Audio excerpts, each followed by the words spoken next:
morning kayuda. Nandito tayo ngayon sa kabasalan. Nag-aantay tayo ng harvester. Magpapa-harvest tayo ng yung rice, no? So inantay namin yung harvester.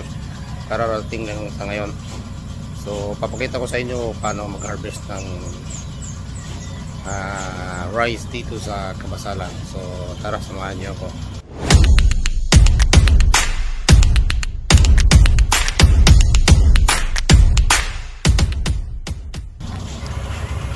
Ito yung harvester, oh. Dumating na siya.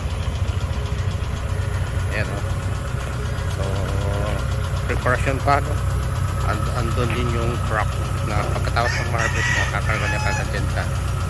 Ito yung gagamitin na ng harvester, no?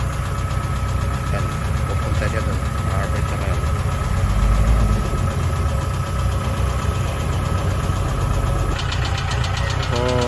So guys, ito na yung gagamitin na harvester, oh.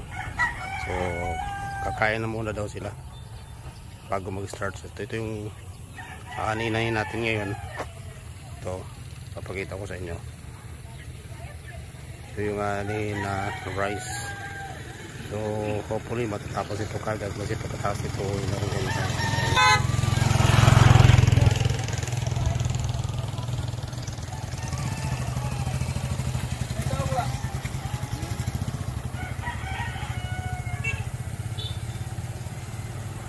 ito yung barangay Kalubihan, no? Sa Kabasalan Municipality. Sambuanga, under siya ng Sambuanga, Sibugay. So yan, no? Papakita natin ulit yung ninit natin. Kaso lang dahil walang tubig dito sa Naiya, hindi ganong natubigan yung ibang area. Yung sa dulo, banda doon makikita nyo medyo may kulay green pa. Lapitan natin para medyo makita ninyo. Ayan, oh, yung hindi nakaabot yung tubig ton. So umaasa lang sa ulan kasi naputol tong kanang Naiya, yung kasagsagan ng bagyo dito sa Kabasalan. Kaya yun, may kulay green doon. Nahuli siya kasi walang ganong tubig. Ayan, oh. So medyo nahuli yung nasa yung may kulay green. So ayaw ko kung magbubunga pa yan kasi kulang sa tubig. Hindi nakaabot yung tubig dito. Yan, oh. Ikita nyo. Yan. So hindi siya nakaabot. So kulay green.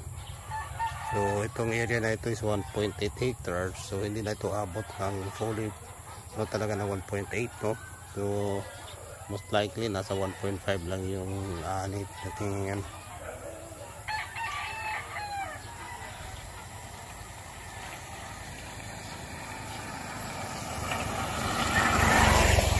Tapos dito tayo pansamantala nakapark yung sasakyan habang babantayan natin yung nag-harvest. Dito muna tayo nagpa-park. Yan, temporary. So sige, puputuin muna natin yung video at balik tayo mamaya. Kukuha tayo ulit pagka nag-start na talaga. Kasi ngayon, kumain muna sila ng agahan. Nasa oras ngayon? Nasa 8 o'clock nata ng umaga. Medyo tarik na yung araw at hindi pa nagsisimula. Sabi nga namin kapon, dapat maaga. Pero Filipino time, ganun talaga. So dito, puntahan natin yung bahay ng itiwala ko rito. Dito muna, kakain muna sila daw. So ayan, oh. Oh, kumain ka na, Day? Ha? Oh, andito pa sila, oh. So kumakain muna sila bago tayo mag-harvest. Kuha na itong video para makita mo sa kwan, musikat mo sa YouTube. Tapos na silang kumakain. So dito na sila, no. Prepared muna sila sa preparasyon para mag-i-start na kami. Ayan.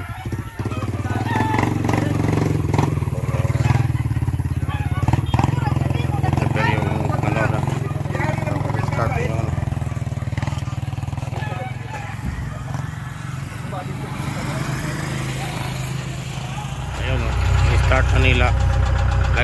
sako para pag ano, diretso na sa sako kagad. Sako. Ayan o. Nalagyan mo ng sako kagad eh. Para pag ano, sa harvester, pasok kagad dyan o.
Sa palayan at ano na niya kagad para pagdating ng harvester madali nilang makuha, kasi kung nasa gilid talaga medyo mahirapan yung harvester niya kasi nasa ano ng ito yung dating ano ng NAIA, kaso wala ng tubig ngayon yung kanal na ginawa ng NAIA nung una, yung kasagsagan ng bagyo yun natumba. So ito ngayon yung ano ng harvester. Ayun, nandun na sila sa dulo. So dati yung walang harvester, nasa 20 at ang ginagawa niya tao. Pila ka tao na kaniya ito dong? Katong wala pang harvester, mga 20 no? Sobra 20. Mag-ani? Oo, mag-ani. Sobra, mga 25 na. Mga 25. Oh, pero karon harvester. Oh, pila kadlaw? Tulo pa. Tulo kadlaw. Ating mag-freezer. Oh, pero karon harvester sa kadlaw, wala pa 1 day. Umana. Tapos Alas 4, alas 3. tulo ka tao lang kailangan. So yun ang kagandahan na merong harvester talaga no. So hindi na ganong maraming taong kailangan.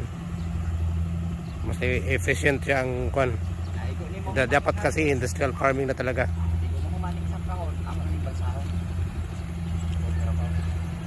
Karabaw? Para? Kargahan oh. Karga na sa karabaw.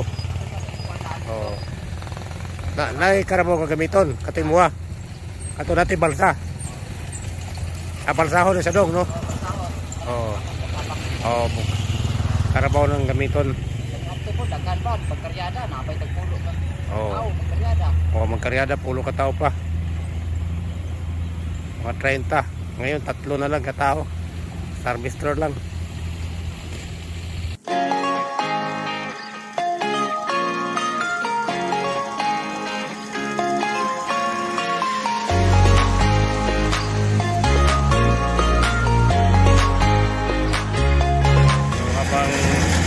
Nandito tayo sa ano Reynolds na habang nakatingin sa nag-harvest na gano'n, nandito tayo sa dito load tayo sa nag-harvest.